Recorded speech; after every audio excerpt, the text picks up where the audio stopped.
Hey, what's up, folks? This is Jesse with Keeping It Real Finance, the channel that always has your back and tells it like it is. Well, today's video is going to be all about slicing and dicing the top central exchange tokens that are in the crypto market. So I am going to be breaking down 9 of them in today's video. I'm also going to have 2022 price predictions for all 9. With the 9 of them, we're going to be slicing and dicing, looking at market cap, we're going to be looking at hodlers, we're going to be looking at wallets, we're going to be looking at room to run.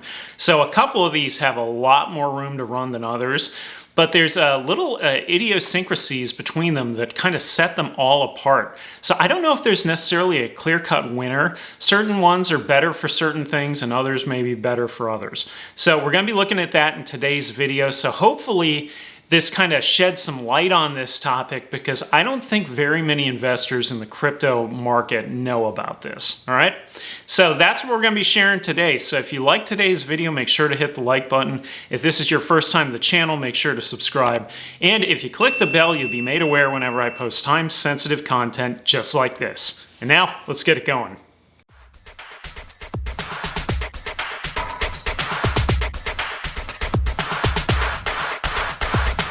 Anybody who watches this channel knows that I like to make Excel charts and compare and contrast various projects. That's exactly what I've done today with 9 of the top centralized exchange tokens in all of crypto.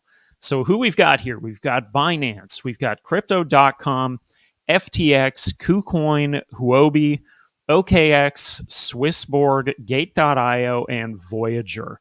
Now, with each of those, they have the BNB token, obviously for Binance, the Crow token for Crypto.com. FTX has FTT, KuCoin has KCS, Huobi has HT, OKEx has OKB, Swissborg, CHSB, Gate.io has GT, and Voyager has VGX. Next, we're looking at the market caps. So this is really telling.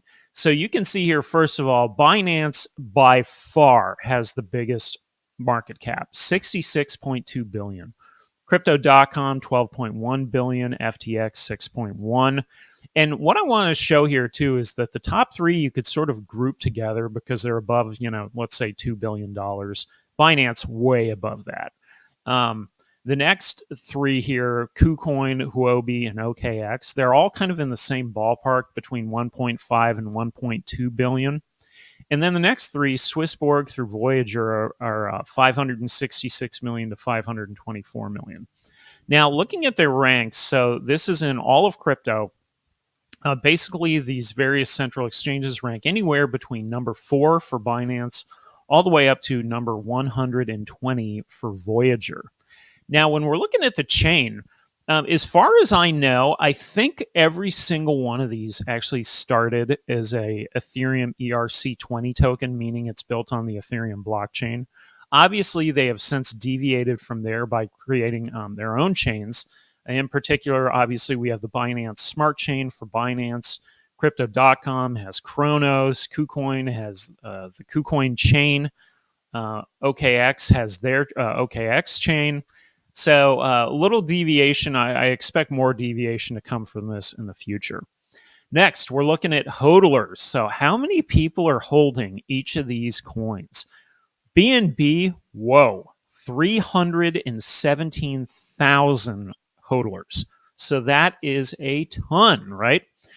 Crypto.com, 214,000 hodlers. And then it really kind of drops off from there with, Gate.io, the lowest at 3,242.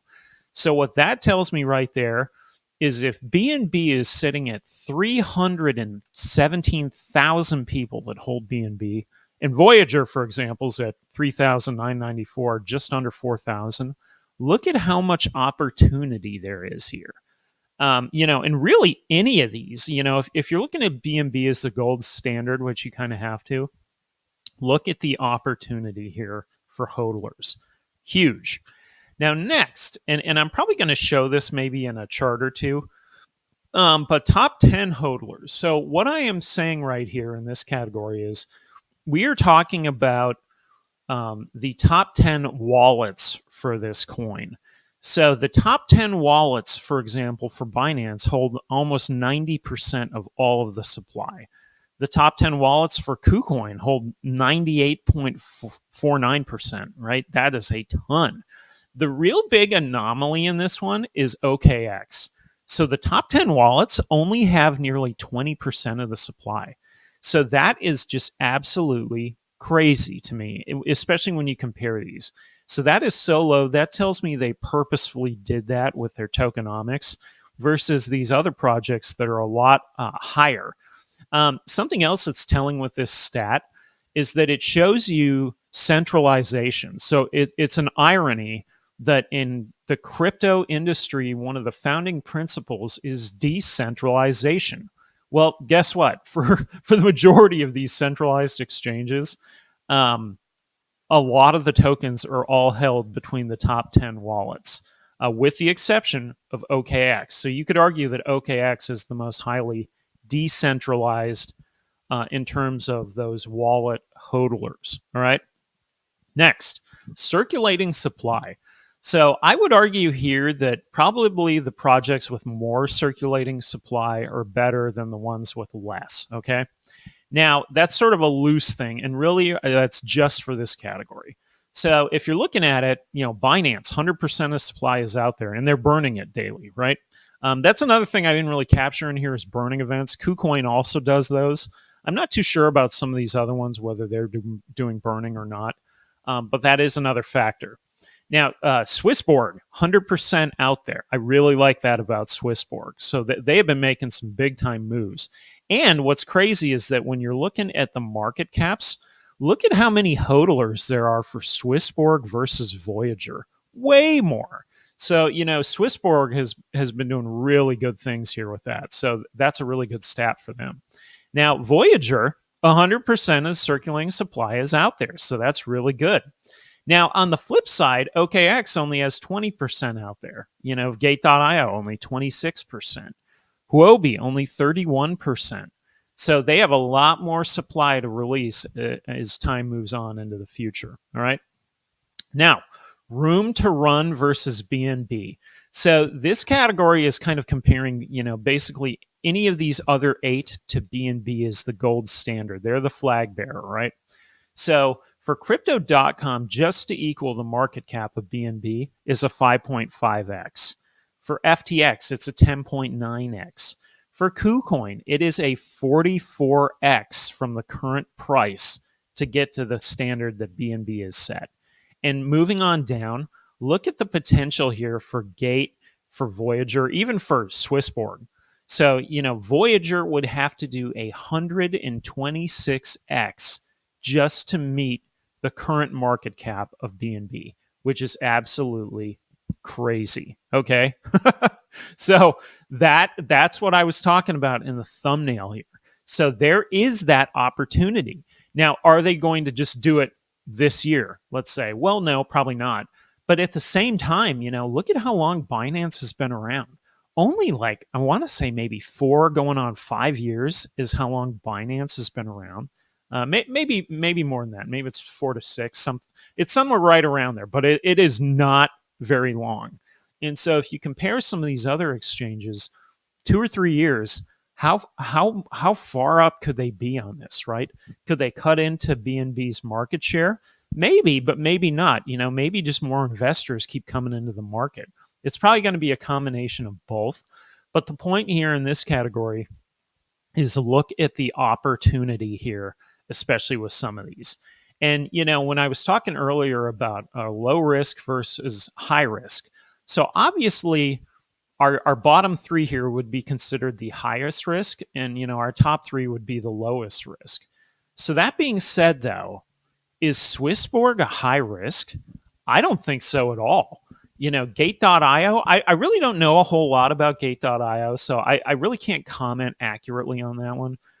Regarding Voyager, again, I don't think so. Look at the partnerships they've been making. Look at how established they are, the building of the brand. They're everywhere. So is that a high risk investment? I don't think it is. I really don't. Even though technically, by looking at these market caps, You could possibly argue that, but I don't think so at all. All right. Next, we have a today's price category. And I got to admit, this is actually based on yesterday's price of the chart, not actually today, because I was going to put this video out originally yesterday. I ended up getting delayed. So on yesterday's chart, BNB was 403. In terms of trend line prediction, and I'll show this in a second, but here's what I think where it falls within the trend lines for 2022. So it could go anywhere between 500 and 1,000, so potentially double your money. Crypto.com was at 48 cents. That could go all the way up to basically $1.50. That's a 1 to 3x on that one.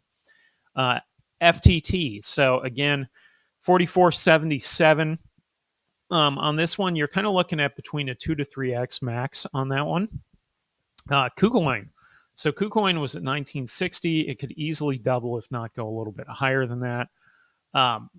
Huobi was at 986. Now, this one was kind of interesting because the trend line on Huobi showed a lot more room to run within those trends. So this one, year-wise for 2022, has the potential to have a really good year here. Okay, so that could definitely do a 5x or better on this one. All right.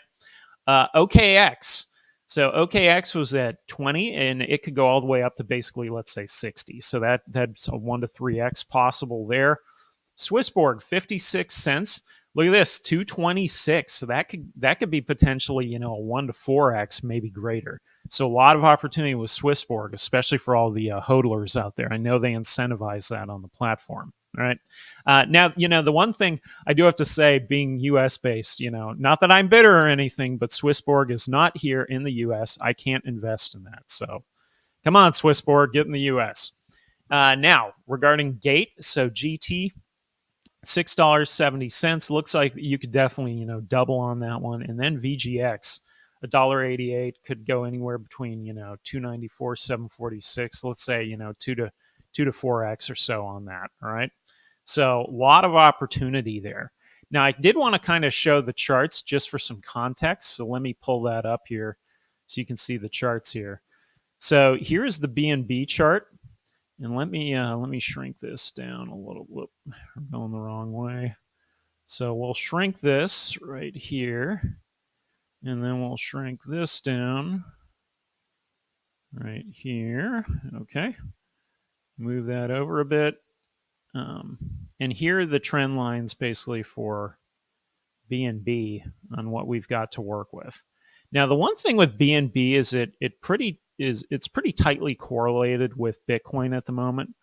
And with that, the volume also appears to be tightly correlated with Bitcoin. So you can see kind of the volume dip that happened with BNB. And that's basically right about, obviously about right here. And that's, kind of the end of May, June, July timeframe volume dropped off. That's exactly what happened with Bitcoin on that one.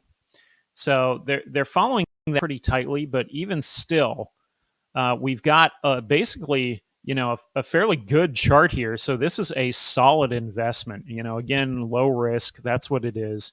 You can also see here in the market cipher, we had money outflow going on from, about the beginning of this year. Looks like that's on the point of lessening. So looks like we're going to have some money inflow back into BNB here shortly. Now, let me see here. If we go down, let's look at Crow token. Where's Crow at? There it is, Crow token. So let's get this one up here. Here's the chart for Crow. So the Crow chart, you can see it definitely made some serious spikes towards the tail end of last year. And that kind of coincided with the sponsorship that they announced, especially with the Staples Center. That's where that one came in. You could see they also had some big time volume that came up with it, but then it kind of trailed off from there. We follow the same trend lines. Here they are moving on up. So definitely some opportunity here with Crow token. I got to admit, I've been kind of surprised with Crow token in particular because I could have bought this way back when it was, absolutely nothing. And I kind of just didn't see any value in it. I don't know. I don't know what I was missing there. And then lo and behold, they start sponsoring, various sporting events, sports stars, etc., and they're everywhere. You can even see in the market cipher, if you're looking down here, they had some money outflow here, and it looks like it's coming back in right now. So you can see that obvious trend lined up. So that's impressive with Crow token. Now we're going to move forward a little bit to FTX, if I can get this thing to go. Okay, so FTT. So let's see what we've got here on FTT. So still have some pretty good volume in this one. So, it's funny the volume differences when you see those. But we've got some good volume that's showing up here. Obviously at the bottom here, it probably looks like it bottomed out somewhere around, the summer, let's say July. And then there was some solid volume spikes that happened, August, September going on in here. And then we've had some pretty good volume the rest of the time also on FTX. So you can see here the FTX trend lines. Very good things with FTX. And if you look at the market cipher, you can see it bottomed out basically the beginning of the year. And look at the money inflow. So that's had some pretty good money inflow, whereas some of the others have not. So that's very impressive with that FTT token. All right. Now we're going to check out KCS. Let's see here. So this is the KuCoin native central exchange token, KCS. Let's see what's going on in this one. So in this one, look at the money inflow here on the market cipher. Big time money flew into KCS throughout the tail end, let's say fourth quarter last year. Big time money. We had some outflow that happened after that, basically around the beginning of December, kind of trailed off. Looks like it's just now coming back in. I see KCS definitely moving up from here. As I mentioned in the chart, you got a 44, I think it was a 44x potential to equal BNB. This one in particular really follows BNB. They've got a lot of things very tightly aligned with Binance. And so, if you refer to Ethereum as like Bitcoin's little brother, I think you could also refer to KCS as BNB's little brother. So a lot of potential here with KCS, and especially with the money inflow. I mean, you can see it there. There's a lot of investment in this one. Okay, what are we doing here? Let me try and scroll down a little bit, see if I can get to the Huobi token. Huobi token, where are you? HT USDT, here we go. So this is the Huobi token. Now, in this chart, you can see a huge spike right here. I mean, look at that, big time spike. If you compare it to KCS, for example, they actually had some pretty good inflow back here. This was, February, March, a lot of good money inflow. Sort of flowed out from there, bottomed out, looks like right around July. Been flowing back in since, but really not at a large level. You can see here, this was considered like a trigger wave right here on the market ciphers because it sort of looks like a trigger and a handle. When you see those, it should tell you things are going up. This one's sort of just been trending sideways. It looks like it's been a little flat. In terms of investment, I mean, it's nearly the bottom of the trend line. So there is a lot of potential here with the Huobi token, all right? Now let's see here. Our next one is going to be OKEx. So that's OKB is the ticker symbol here for this token, OKB for the OKEx exchange. On OKEx, look at the volume on this one. Big time volume here, right? So that's pretty impressive. I really like it when a project has volume like that. You see volume spikes. That says this one's definitely kind of on the move. Now, what's interesting is if you look at the market cipher, it didn't have huge inflows really. It had a bit of a substantially large outflow right here of money. But in terms of the rest of it, it's sort of been trading just kind of sideways, but steadily moving. Had some good volume. I would like to see a lot more buying volume on this one in particular. So a lot of potential here with OKB. Now let's go and check out Swissborg. So this is their token is CHSB. So let me click on this one. And like I said in earlier, Swissborg is highly geared towards staking the CHSB. And if I had access to it, I would be staking it as well. Now, on Swissborg, look at this. So we've got kind of a steady money outflow where it's sort of been negative for quite a while here on this one, which is kind of surprising, even though they have a lot of hodlers, right? So I think there is still a ton of potential here with Swissborg. I really like it. And, you know, they even have a really cool media wing to the company. They have their own YouTube channel with really, really well-produced videos. I like that a lot. So I see a ton of potential here in Swissborg. Now, if you're looking at the trend lines on this one, again, look at this. You know, it's at the bottom of the trend. So huge opportunity here for anybody looking to hodl their CHSB. Also, if you look at the RSI, it is at the bottom. So again, you know, great opportunity here. I see this one moving up. This is going to be a great project moving forward. And, you know, if you think about that 117x potential, that is absolutely awesome here. All right. Okay, so next we are going to look at Gate token. This is GT. Let's click on that one. What are we working with Gate.io? Let's see here. So Gate.io, we had a spike, it looks like, towards somewhere around May. Things spiked, bottomed out from there. Huge green bars. Look at this in the volume. Massive buys went in here. Basically between, what's that about? Beginning of October, let's say, month of October, month of November. Huge buys were going on here. So definitely some people have been picking up the GT token here, or Gate token. Looking at the market cipher, you know, a lot of green here. So we had a lot of green buying in, only a little bit of selling. We do have some connected dots here for the selling, but honestly, I'm not really too concerned with that. Gate.io has massive potential in terms of that run up. Really, the only hesitation here with Gate.io is simply that they need to get more supply out in the market from where they're at currently. All right. Now, lastly, let's go and take a look at VGX. If I can get down here, let's scroll down VGX. Where are you at? VGX, here we go. All right. So VGX is the Voyager token. This particular chart that I'm looking at, this is based off of Binance. There's not a whole ton of data in here. But if you look at this one, you can see that Voyager and VGX had some huge buys kind of right around, you know, tail end of October. Couple other massive spikes here in November. Really what this one is hinging on is some of their 2022 roadmap items.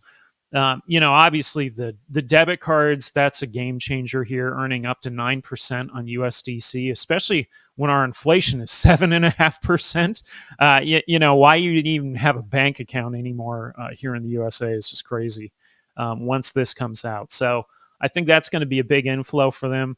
You know, as you look at the market cipher, look at the outflow here. In Voyager, you know, I was tracking Voyager all last year. This was sort of one of my knocks against it. Was that it really wasn't very good on the market cipher. You know, I would love to see some more green buying in. You know, we need to see a green wave. But I think with Voyager, a lot of it hinges on really just kind of like growing pains. Like they need to support transfers on all coins, not just some of them. And then, you know, as they roll out more things, expansion, you know, into Europe, going worldwide, that's going to make a big difference here. So if you look at the overall trend, though, this is sitting at the very bottom of the trend. So VGX is a fantastic buy right now. And with a potential of 126x just to meet the market cap of BNB, massive, massive potential here with Voyager. Now, Voyager is very well ran. Obviously, Steve Ehrlich is former CEO of E-Trade. sort of a corporate vet. Voyager is getting sponsorships, all over the place, college basketball games, Rob Gronkowski, you name it. So they are all over.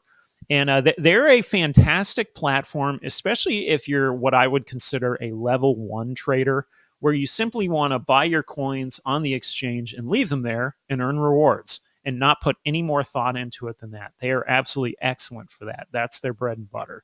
So once you combine, those things that they're adding, like the debit card, the expansion, I think they're even mentioned a dark mode that they're going to be doing. That's a really big deal. So a lot of opportunity here. And, you could look at the market cipher that same way and say that look where it's bottomed out here. There is a ton of opportunity with VGX. And that's why I personally have had a daily buy going for VGX for quite a while now. So, in full disclosure, I own BNB, I own Crow, I own KCS, and I own VGX. Out of all of those, I've kind of steadily added to BNB, to KCS, to VGX. The one that I sort of ignored all along was Crow. I don't know. I just couldn't get fully on board with that one for some reason. And, kind of missed the boat there. So obviously, lesson learned. And that's really why I wanted to share this today, this breakdown between all of the coins, because you can really see the difference and the opportunity. Okay? So hopefully that was helpful. And, we'll see where it goes from here. All right? Here at the Keeping It Real Finance channel, we need your support. All of the content on this channel is entirely organic, meaning we did the video on a topic that we simply like, or we did it because of a request from one of you, our viewers. So that being said, if you enjoyed today's video and would like to support the channel, there are multiple ways you can do that to help us to continue to create and level up our content. Our affiliate links will be available in the video description to cover platforms we endorse and use ourselves. Support the channel today and earn sign-up bonuses along the way. We also have a merch shop available with links below the video or directly by visiting kirfinance.myspreadshop.com, where we offer tons of great designs and product options. We've got everyone in the family covered. Help support us by picking up merch and sharing your photo on social media. We may even send you an NFT. Speaking of NFTs, at OpenSea.io we have our NFT series, The Liberty or Death Crossroads, available now. Pick one up today and enjoy special upcoming perks and exclusive content with our planned upcoming courses, Patreon, and Discord group. If you're a reader and simply looking to step up your game in personal finance, I also wrote a book in 2015 titled Driving Through Potholes, Financial Strategy and Life Lessons for Those Looking to Rediscover the American Dream. The book is available now at Amazon in Kindle and paperback. And lastly, if you'd simply like one-on-one consulting, feel free to reach out anytime at keepingitrealsince1982@gmail.com. We greatly appreciate your support today, and now let's get back to the video. Alright, so hopefully that comparison sheds some light on what is going on with these coins. If you wanted to rank them from least risky to most risky, obviously Binance BNB is the way to go for least risky. If you wanted to rank them based on room to run, obviously Voyager has a lot more room to run than like a Binance, for example. Even talking about that risk option, when you think about risk, is Voyager risky? Is Swissborg risky? I really don't think so. So maybe the risk category isn't really a good one to look at. One of the eye-opening things that came up through that was the OKEx and OKB, the decentralized situation behind the coin. So in terms of the top 10 wallets, they only have 20% of the token. That was sort of an anomaly, All the rest of them are right around roughly 90%, maybe a little higher, maybe a little lower. But that one was at 20. So I find it really ironic, in particular, that in this crypto market, and there's so much focus on decentralization, right? That's a core principle. It's a core principle of Web3. It's a principle of everything. Yet when you look at the actual wallets that are holding these tokens, it is only a handful of them. It's not decentralized at all for the vast majority. So that is a very interesting stat. Now, I did not look at staking in there. Staking in particular, some of them offer it. Some of them pay rewards based on daily trading fees. It really just kind of depends. Some of the staking fluctuates. My BNB staking is kind of all over the map depending on the day. With KuCoin, it's based on the trading fees. So the hotter the market is, the more you're going to make on trading fees. The cooler the market, the less you'll make. So that sort of fluctuates as well. But a lot of interesting categories, regarding Huobi token, in terms of room to run for 2022 in particular, that one kind of had the most wide open chart for potential gains at, let's say a 5x or so. So a lot of opportunity there with Huobi token. Didn't really see that one coming in comparison to the others. So that being said, hopefully that sheds light on this topic because, I watch a lot of this stuff, especially on CT, different YouTube channels. And I'm not sure people really understand the differences here, especially, when you talk about something like circulating supply, right? So, Binance 100%, CHSB 100%, VGX 100%. Some of those others were down at like 20%, 26%. That means there's a lot more coins to come back on the market. So the more coins that are on the market, the better, in my view. So again, they are all good. They all have pluses and minuses in various areas. They're all solid investments, every single one of them. None of these platforms is just going to fold up overnight or anything. So significantly good opportunities here, depending on what you're looking at in your portfolio. All right.